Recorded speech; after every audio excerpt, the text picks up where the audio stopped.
প্রধানমন্ত্রীর বাড়ি যেখানে হবে সেখানে উন্নয়নের সমস্ত জোয়ারকে পানি ওখানে ধাক্কা লাগবে, এটা আমরা চাই না। যিনি প্রধানমন্ত্রী হবেন দেশের প্রত্যেক ইঞ্চি মাটিকে তার সম্মান করতে হবে, প্রত্যেকটি মানুষকে তার সম্মান করা লাগবে।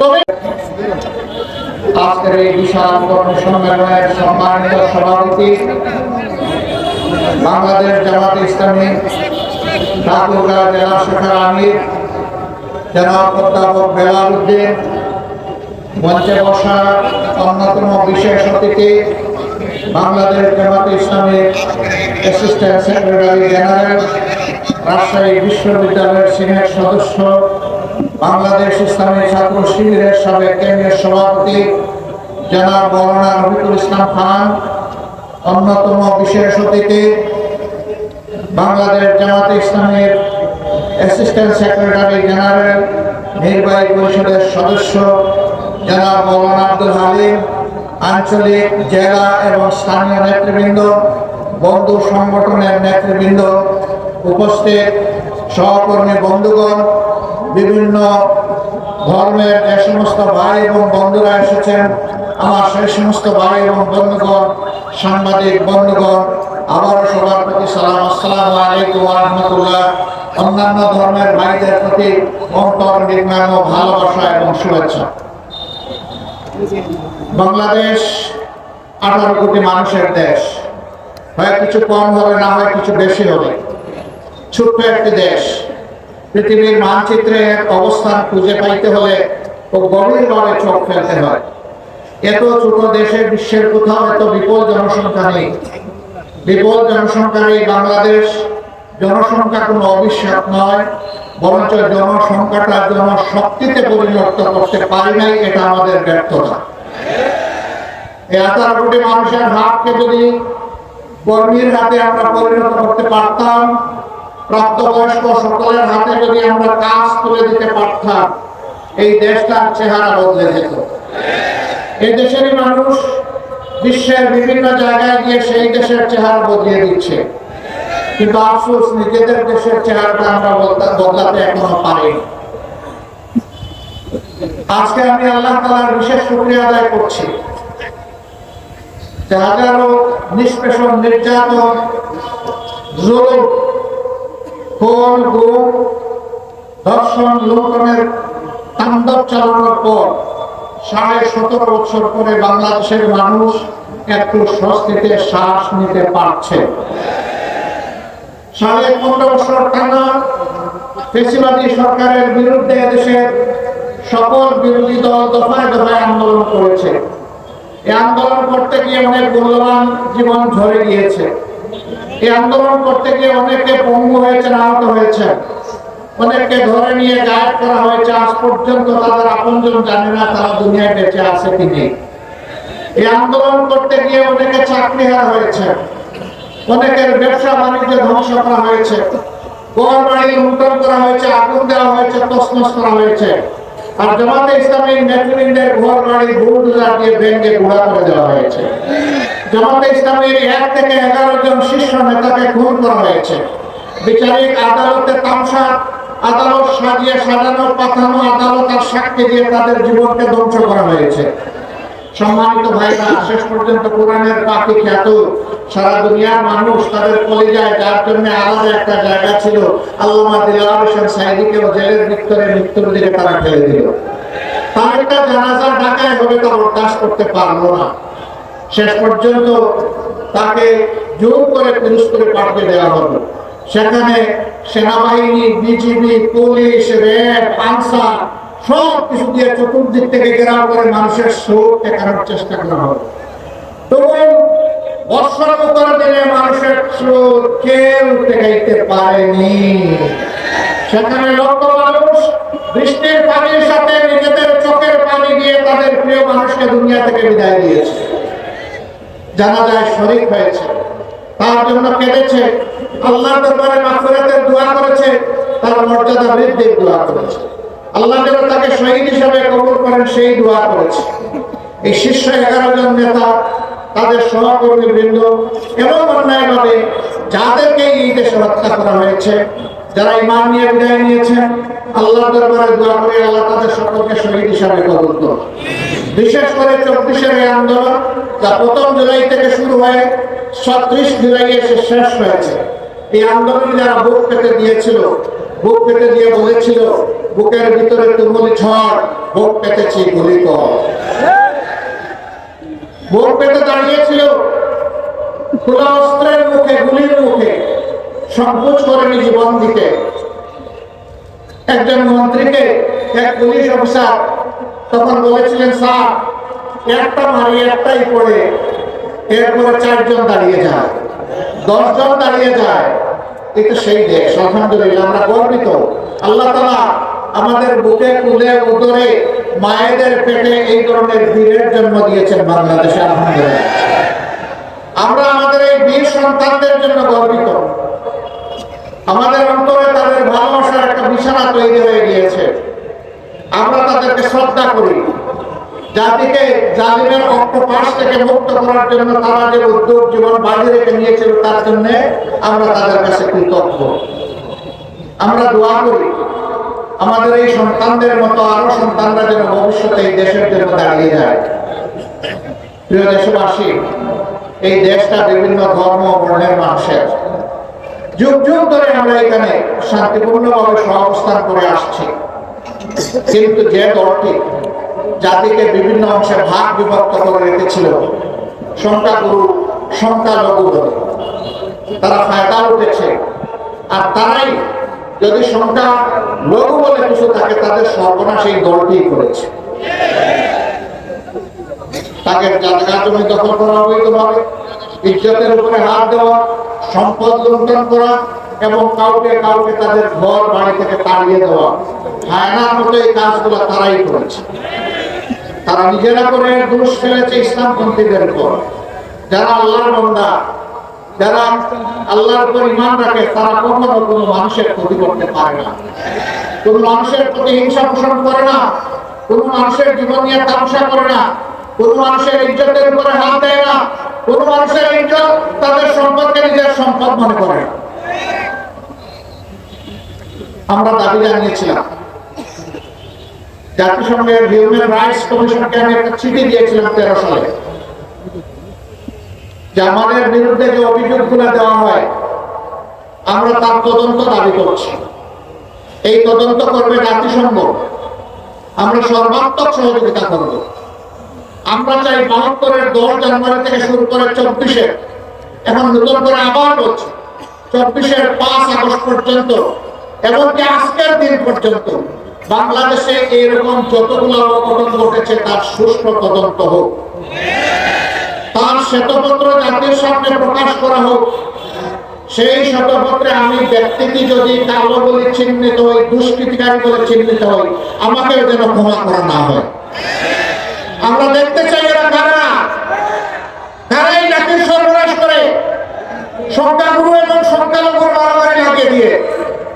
সম্মানিত ভাইরা, এবারকার এই পরিবর্তন বিপ্লব অভ্যুত্থানের পরে 4 দিন বাংলাদেশে কোনো সরকার ছিল না, পুলিশ ফাংশন করে নাই, বিজিবি ঘর থেকে বের হয় নাই, আর্মিরা শুধুমাত্র গাড়ির করে তারা মহড়া দিয়েছে।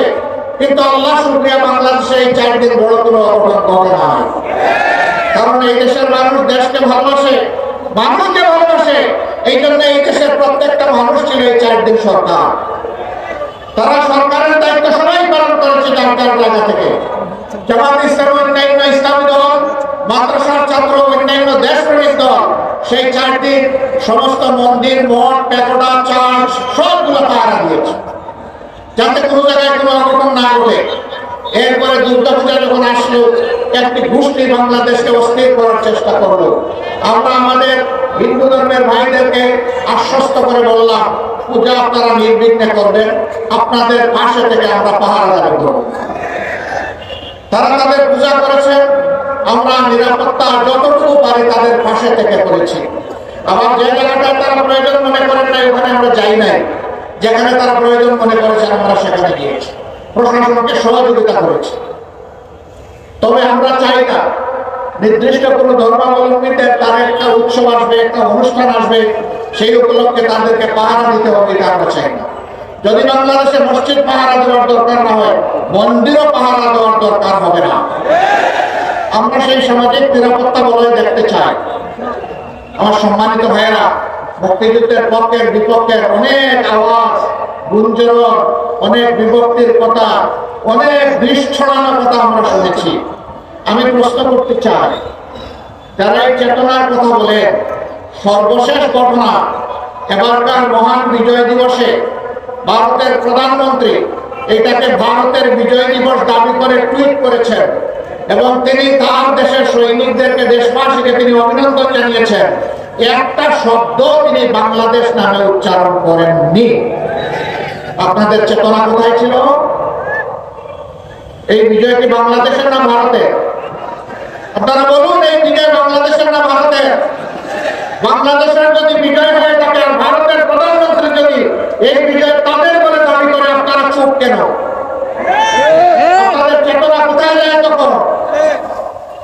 সীমান্তে যখন ফেলানির লাশ ঝুলে থাকে, আপনাদের চেতনা তখন কোথায় থাকে?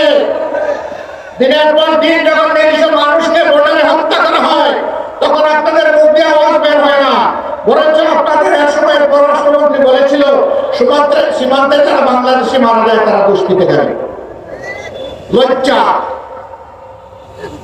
জাতীয় লজ্জা। আপনারা এই দেশের মন্ত্রী হয়ে ভিন্ন দেশের গান গান, কারণ আপনাদের মাথা অন্য জায়গায় আপনারা বন্ধক রেখেছেন।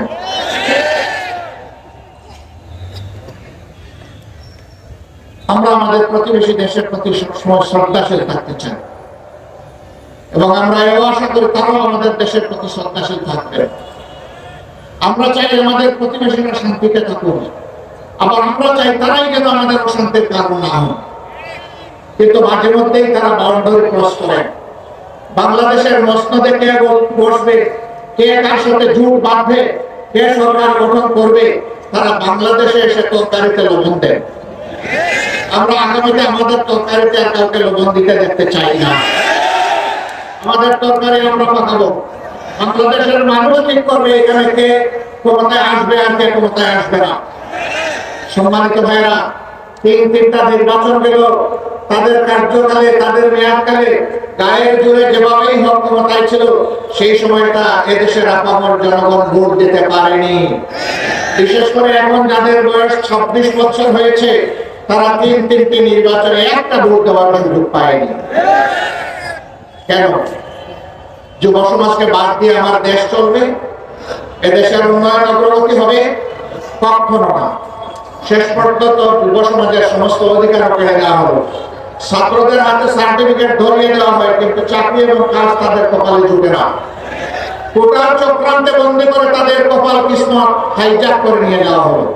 তারা এর জন্য রাস্তায় নামলো অধিকার আদায়ের জন্য। ছোট্ট একটি দাবি, সেই দাবিটাকে করোনা কায়দায় হেলমেট এবং মুগর দিয়ে দমন করার চেষ্টা করা হলো। গুলি চালানো হলো, শেষ দিন পর্যন্ত মানুষের বুকে গুলি চালানো হলো। কম বেশি 2000-এর মতো বুকের দম কেড়ে নেওয়া হলো। আমরা আল্লাহর দরবারে দোয়া করি, আল্লাহ তাদেরকে শহীদ হিসেবে কবুল করুন। তাদের পরিবারকে আল্লাহ তাআলা সবর ইখতিয়ার করার তৌফিক দান করুন। 34,000 ছেলে মেয়েকে কঠিন ভাবে আক্রমণ করে, আহত করে, তাদেরকে পঙ্গু করে দেওয়া হয়েছে। 500-র অধিক দুই চোখে দেখে না, 750-র অধিক এক চোখ হারিয়েছে। এই 500-র বাইরে কত হাজার পা হারিয়েছে, হাত হারিয়েছে, আল্লাহ ভালো জানেন। সেই হিসাবে আমরা এখন করতে পারি। নির্মমভাবে তাদের উপর আকর্ষণ করা হয়েছে। তারা তো ক্ষমতার প্রতিদ্বন্দ্বী হয়ে রাস্তায় নামে, তারা একটা অধিকার চেয়েছে, কিন্তু শেষ পর্যন্ত আল্লাহর ইচ্ছা তাদের একটি অধিকারের সাথে জনগণের সমস্ত অধিকারের জন্য তারা লড়াই শুরু করবে এবং সেই লড়াইয়ে আল্লাহ তাআলা সাহায্য নেমে আসলো। আল্লাহ তাআলা বাংলাদেশের জনগণকে উপহার দিলেন শান্তি এবং স্বাধীনতা, যার কারণে আজকে আমরা কথা বলতে পারছি। এইরকম ময়দানে গত 15.5 বছর আপনারা কোনো দলকে দেখেছেন? আওয়ামী লীগও নামে নাই। আওয়ামী লীগও নামে নাই। কেন নামে নাই জানেন? একা খালি মাঠে তো আর খেলা চলে না, সেই মাঠে আর কোনো প্লেয়ার নাই, তারাই একা। অবশ্য এটাও ঠিক, 14 নির্বাচনে 154টি আসন তারা দখল করেছিলেন বিনা প্রতিদ্বন্দ্বিতা দিয়ে। 18 নির্বাচন করেছেন রাতের বেলা, মিডনাইট ইলেকশন। আর 24-এর ইলেকশন করেছেন আমি আর দামি। একদিকে আওয়ামী লীগের ক্যান্ডিডেট, আর একদিকে আওয়ামী লীগের নিউট্রাল ক্যান্ডিডেট, স্বতন্ত্র ক্যান্ডিডেট। কি হাস্যস্কর! এই সরকার ছিল দামি সরকার। আলহামদুলিল্লাহ, দামি সরকার হওয়ার কারণে সামান্য একটু ফ্লুতেই উড়ে গেছে সরকার। এখন তারা আবার মুখে ধমকে দিচ্ছেন, আবার তারা ফিরে আসবেন, দেশ দখল করবেন, আবার আগের মতো তারা তাণ্ডব চালাবেন। বলেন যে খাইয়া নাও, যে কয়দিন বাঁচার বেছে নাও, আবার আসতেছে, আবার দেখা হবে। মানে আত্মস্বীকৃত খুনি, খুনের হুঙ্কার দিয়েই চলেছে। আমরা তাদেরকে বিনয়ের সাথে বলতে চাই, এই অধ্যায় ক্লোজ। আমার ভাই রুহুল ইসলাম খান বলেছেন, স্বৈরাচারীরা পালিয়ে গেলে আর ফিরে আসে না। চৌশেষ্ঠ আসে নাই, রেজা শাহ পাহলভী আসে নাই, বেন আলী আসে নাই, আর উনি কয়েকজনের নাম নিয়েছেন, কেউই আসে নাই। না, কেউ আসতে পারবে না। শ্রীলঙ্কার স্বৈর শাসনও পালিয়ে গেছে, আসে নাই, আসবে না। আপনারা মানসিক সান্ত্বনার জন্য যাই বলতে থাকেন বলুন, বাংলাদেশের মানুষকে বোকা ভাববেন। অনেক যন্ত্রণা আমাদের উপর করা হয়েছে, চাপিয়ে দেওয়া হয়েছে, জুলুম করা হয়েছে। দেশের স্বার্থে আমরা সবগুলো বুঝে চেপে এবং দেশটাকে সামনের দিকে সবাই মিলে আমরা এগিয়ে নিতে চাই। আমরা চাই না এই দেশ ভাগ বিভক্ত হোক। আমরা চাই 18 কোটি মানুষের 36 কোটি হাত একত্রিত হোক। সবাই এক হয়ে হিংসা বিদ্বেষ পরিহার করে আমরা সামনে আগাই। তবে এটা ঠিক, যারা খুন করেছেন, গুম করেছেন, যারা লুণ্ঠন করেছেন, চুরি করেছেন, দেশের 26 লক্ষ কোটি টাকা বিদেশে পাচার করেছেন, তাদের বিচার হতে হবে, আর ওই টাকাগুলো দেশে ফেরত আনতে হবে। এগুলো জনগণের টাকা, ফেরত এনে জনগণের কাজে লাগাতে হবে। ঠাকুরগাঁ জেলা, আমি এখানে এসে খবর নিলাম, এটা বাংলাদেশের একটা গুরুত্বপূর্ণ জেলা। এই জেলা বাংলাদেশের উন্নয়নে নিশ্চয়ই অবদান রেখে চলেছে। এই জেলায় উচ্চশিক্ষার কোনো বিদ্যাপীঠ নেই, এখানে কোনো মেডিকেল কলেজ নেই, এখানে কোনো প্রকৌশল কলেজ বা বিশ্ববিদ্যালয় নেই, এখানে কোনো এগ্রিকালচার ইউনিভার্সিটি নাই, এখানে কোনো পাবলিক ইউনিভার্সিটি নেই। কি ঠাকুরগাঁ জেলা বাংলাদেশের অংশ না? যদি অংশ হয়, তাকে তাহলে বৈষম্য কেন? এই জেলায় অবশ্যই এই প্রতিষ্ঠানগুলা এই জেলা পাওয়ার বস্তার দাবি রাখে। আমরা অন্তর্বর্তীকালীন সরকারকে বলবো, সব যদি নাও পারেন, আগামী 1 থেকে যদি বড় কোনো প্রকল্প আপনার হাতে নিয়ে থাকেন, ঠাকুরগাঁ যেন ওইটা থেকে বাদ না হয়। কমপক্ষে একটা মেডিকেল কলেজ দিয়ে যাত্রা শুরু করেন, আপনারা সিদ্ধান্ত নেন, কার্যক্রম শুরু করেন। পরবর্তী নির্বাচিত সরকার এসে সেটা পূরণ করবে। বাকি যে সমস্ত ন্যায্য দাবি আছে সেইগুলো পর্যায়ক্রমে দেখতে হবে। আমরা এমন চাই না বাংলাদেশের সম্পদের উন্নয়ন যে কোনো এক জেলায় চলে যাক আর বাকি জেলা বঞ্চিত থাকে, এটা আমরা চাই না। আমরা চাই সমতার ভিত্তিতে বাংলাদেশের সকল জেলা যেন তার অধিকার ফিরে পায়। তার জন্য একটা নির্দেশের নিশ্চয়তা বিধান করতে হবে, সেটা হচ্ছে আদালতে ন্যায় বিচার। যদি ন্যায় বিচার কায়েম হয়, অধিকার কাউকে চাইতে হবে না, এটা রাষ্ট্রের দায়িত্ব, যার অধিকার তার ঘরে পৌঁছে দেওয়া। আল্লাহ যদি আমাদেরকে এমন কোন সুযোগ দেন, আমি তো দাবি পেশ করলাম, ইনশাআল্লাহ আমাদের কাছে আর কোনো দাবি পেশ করা লাগবে না। আমরা ওয়াদাবদ্ধ, আমরা আমাদের সামর্থ্যের ভিতরে সর্বোচ্চ যেটা করা সম্ভব সেটা করবো ইনশাআল্লাহ। অন্য কেউ যদি সরকার গঠন করে, যদি আপনাদের সেই দাবি অপূরণ থেকে যায়, আপনারা যখন দাবি করবেন, আওয়াজ করবেন, আপনাদের হাতের সাথে হাত মিলিয়ে আমরা আওয়াজ করবো ইনশাআল্লাহ। ওই দাবি আদায়ের জন্য আমরা একাকার হয়ে যাব, তারপরে আমরা দাবি আদায় করে ছাড়বো ইনশাআল্লাহ। সম্মানিত ভাইয়েরা, এটা শুধু ঠাকুরগাঁর জন্য নয়, সারা বাংলাদেশের জন্য একই নীতি হওয়া উচিত। প্রধানমন্ত্রীর বাড়ি যেখানে হবে, সেখানে উন্নয়নের সমস্ত জোয়ার গিয়ে পানি ওখানে ধাক্কা লাগবে, এটা আমরা চাই না। যিনি প্রধানমন্ত্রী হবেন, দেশের প্রত্যেক ইঞ্চি মাটিকে তার সম্মান করতে হবে, প্রত্যেকটি মানুষকে তার সম্মান করা লাগবে, তবেই তিনি দেশের প্রধানমন্ত্রী হিসেবে বিবেচিত হবে। মন্ত্রী পরিষদের সদস্যরা কোনো এলাকার প্রতিনিধিত্ব করবেন না, সেই মন্ত্রণালয় সারা বাংলাদেশের তার যত কাজ আছে সব জায়গার প্রতিনিধিত্ব করবে। এইভাবে যদি ইসলামের ভিত্তিতে দেশ চলে, ইনশাআল্লাহ এই দেশ আগামীতে বিশ্বে উন্নয়নের একটা রোল মডেল হবে। আমি হাসিনার রোল মডেলের কথা বলছি, যেই রোল মডেলে 26 লক্ষ টাকা দেশের বাইরে চুরি করে চলে গেছে, ওইটা না, আমি সত্যিকারের রোল মডেলের কথা বলছি। সেই বাংলাদেশ আমরা করতে চাই। আপনারাও সেই বাংলাদেশ চান? আলহামদুলিল্লাহ, এই বাংলাদেশে শিশু, বৃদ্ধ, আবাল বনিতা, নারী পুরুষ নির্বিশেষে সকলে ঘরে বাইরে কর্মক্ষেত্রে সর্বত্র তারা একটা মর্যাদা পাবে এবং নিরাপত্তা তাদের নিশ্চিত হবে ইনশাআল্লাহ। এই বাংলাদেশ গঠনের জন্য আমাদেরকে আরো অনেক ত্যাগ স্বীকার করতে হবে। আপনারাও কি সেই ত্যাগ স্বীকার করতে প্রস্তুত? শিওর? বুঝে শুনে হাত তুলেছেন, আওয়াজ দিচ্ছেন, মোবারকবাদ। সংগ্রাম আমাদের শেষ হয়নি। আমাদের সন্তানরা এখনো স্লোগান দিচ্ছে, আবু সাইদ মুক্ত, শেষ হয়নি যুদ্ধ। আমাদের যুদ্ধ মানবতার মুক্তি অর্জিত না হওয়া পর্যন্ত চলবে ইনশাআল্লাহ। আমরা একটা বৈষম্যহীন দেশ চাই, চাঁদাবাজ মুক্ত দেশ চাই, অবৈধ দখলদার মুক্ত দেশ চাই, দুর্নীতি মুক্ত দেশ চাই, ঘুষ মুক্ত দেশ চাই এবং একটা সাম্যের বাংলাদেশ আমরা চাই, একটা মানবিক বাংলাদেশ চাই। সেই মানবিক বাংলাদেশের জন্য আমরা ইনশাআল্লাহ কাঁধে কাঁধ মিলিয়ে, হাতে হাত মিলিয়ে আমরা সামনের দিকে এগিয়ে যাবো। আল্লাহ আমাদেরকে কবুল করুন।